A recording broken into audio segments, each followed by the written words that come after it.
Why do you ask? Two dogs fucking. So, please welcome and a big applause to our own William Baker. Thank you, Carlos. Thank you, Carlos. Can you hear me, guys? Can you hear me? Thank you. Thank you, Carlos. What a great introduction. You're quite a guy. I really appreciate everything you've done, and thank you for giving me the opportunity to talk to you folks. Now you can hear me, huh? Yeah. So thank you. Thank you, Carlos. So a buddy of mine, I told him what I'm going to do this afternoon, and he goes, man, I hope you tell stories better than you golf because you suck at golf. And so I'll try my best. Now, can you still hear me? All right, so here we go with the storytelling. So I went to Catholic school, and I'm not bragging, but God damn, I was handsome. Just a beautiful young boy. And of course, the priest took an interest in me. And, about second grade, one of the priests plucked me out of the class. And he takes me to his office. And he says, I'm going to teach you what vegetable increases your memory. I'm like, man, I don't know what the hell's happening here, but okay. And right about that time, wham, he shoves a cucumber up my ass, and boy, I never forgot it. Get it? Vegetable, memory. Anyway, that didn't really happen. That didn't really happen because the gays didn't infiltrate the Catholic Church until the 70s and 80s. And whew, I missed it by a decade. Thank you, Jesus. Anyway, I had an interesting childhood. I got to have a stepfather at the age of 2. And, from the earliest age, I was like, we don't really get along. And about the time, about 5 years old, Alfred Hitchcock came out with this insane movie called Psycho. And all of a sudden, my nickname is Psycho. He kept calling me Psycho. And I go to my mom, what? Why does he call me Psycho? I thought he was saying cycle, C-Y-C-L-E, like bicycle. But it wasn't, it was Psycho. And I go, Mom, why is he calling me Psycho? She goes, I don't know, honey. She knew. Anyway, he wasn't that bad of a guy. And you know what? I got him back. I started calling him Wicked Stepfather. So, we did some fun things together. One time we went to a horse auction, and he was going from horse to horse and stroking the back and the rump and the chest. And I go, Wicked Stepfather, why are you doing that? And he says, well, Psycho, the reason I do that is because I want to make sure the horse is healthy and strong and going to live a long time. And it dawned on me, the milkman wants to buy Mom. So you wouldn't know this by, yes, this humor is a little bit spicier than you're used to, I'm guessing. But anyway, you wouldn't know this by looking at me, but I am 100% Native American. And I belong to the Rincon Indian tribe, which is in Valley Center, east of where I grew up, Escondido, California. So every year we'd make the trek to the reservation for the festival.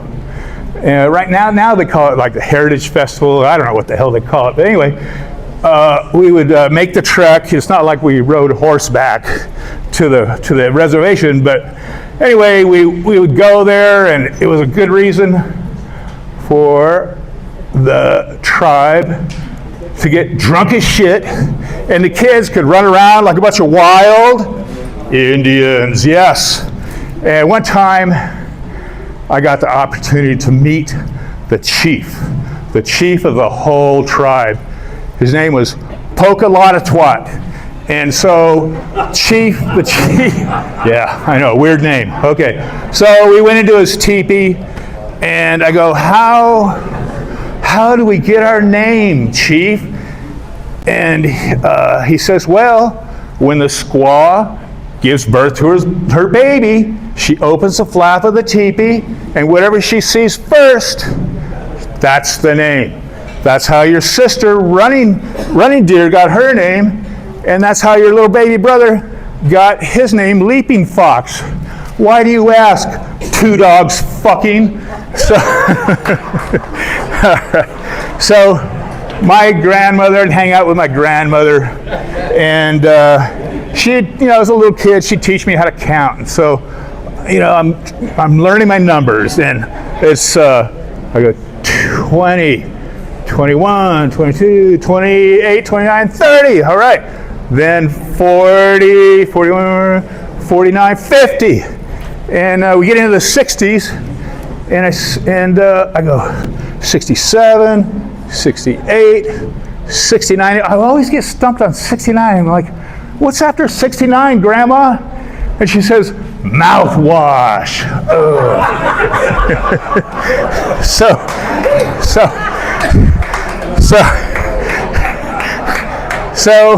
I know.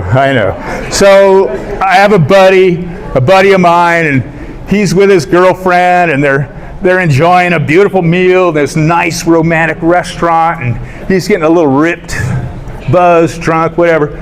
And he looks across the table and he says to his girlfriend, tell me something that's going to make my heart race, baby. And she says, your wife's standing right behind you. So a couple of months later, I see him at the bar, and I sit next to him. I go, he's looking kind of sad. I go, what's happening, man? And he goes, well, I'm getting a divorce. And I go, oh, what a shame. And he goes, yeah, man, it's so expensive. I go, yeah, I know, man. I've been married and divorced 4 times, so I'm a really good guy to know about that stuff. Anyway, he goes, why? Why is divorce so expensive? And I said, because it's fucking worth it. Men laugh at that one, but the women don't. Okay.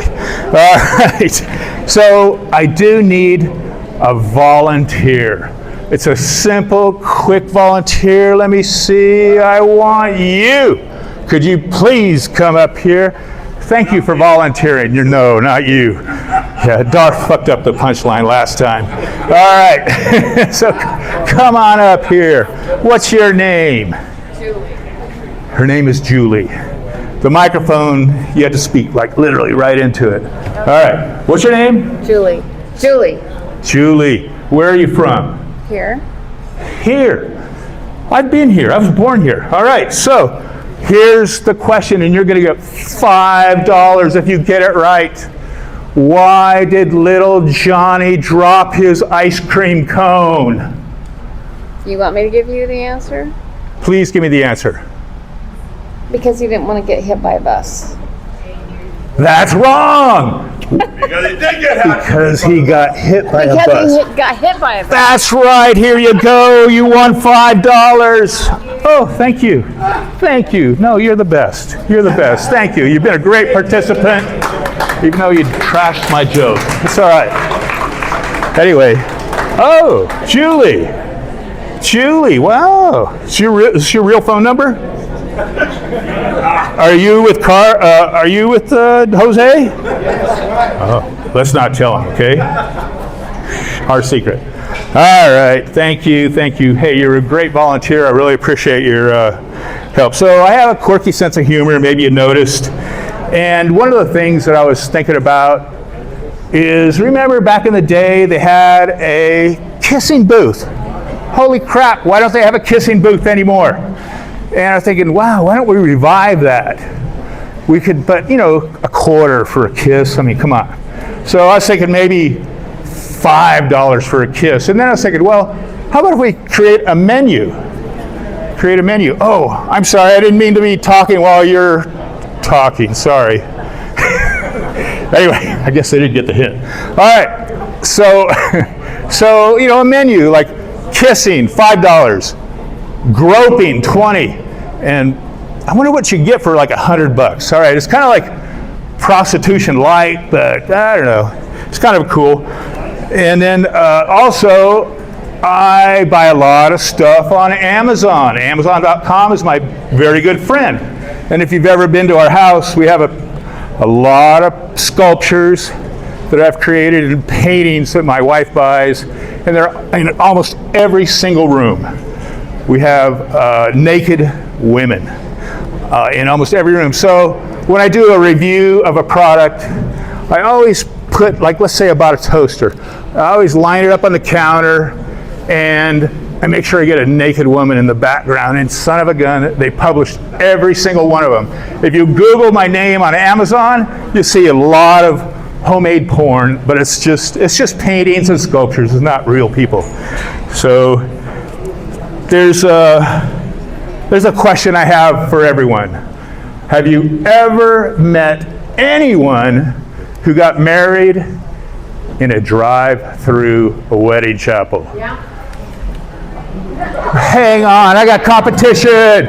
Well, there's 2 of us in this room because so have I. Unfortunately, that marriage only lasted, 7 months, and we broke up on Valentine's Day, and when there's an occasion to talk to her, she always calls me the Valentine's Day Massacre. So I don't know if you know this, but when who's the people that are supposed to quiet this room down? Hang up those signs. Anyway, crowd control, please. All right, so I don't know if you know this, but I had a business, a couple of them, and I was self-employed and had employees for most of my adult life. And I had this printing business, and we were always slammed, just always busy as hell. And so I had this choice employee, just the best. And he was always dependable, but he called me in on an exceptionally busy day. And he goes, his name was Ho Chow. And I go, Ho Chow calls, he goes, boss, I no feel good. My legs hurt, stomach ache, headache. I no come work. I go, Ho Chow, dude, I really need you to come in today. We are slammed. And so I told him, when I don't feel good, I go to my wife and I ask for sex, and it makes things better. He says, and I said, you do that. He says, okay. So I get a call a couple hours later, and he calls me up. He says, boss, I do what you say. You got a nice house.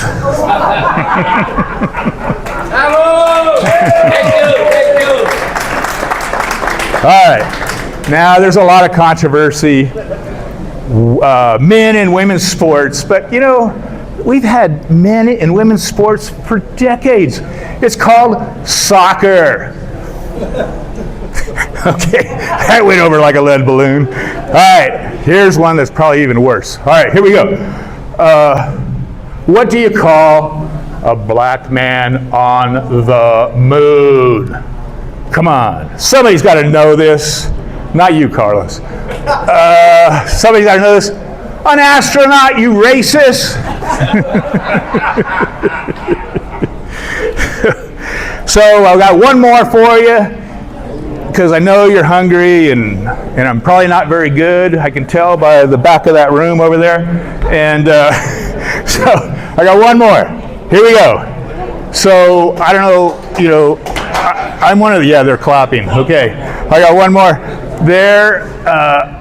I was in the bank one time, and a bank robber came in and immediately, boom, shoots the guard. And he goes up to the guy that's standing behind me. He says, did you see me shoot the guard? And he goes, yeah. And boom, he kills him. And then he asked me, did you see me shoot the guard? And I said, no, but my wife did. Thank you. Oh, I forgot. I'll also set up a kissing booth. And it's a half price special, no men allowed. Thank you.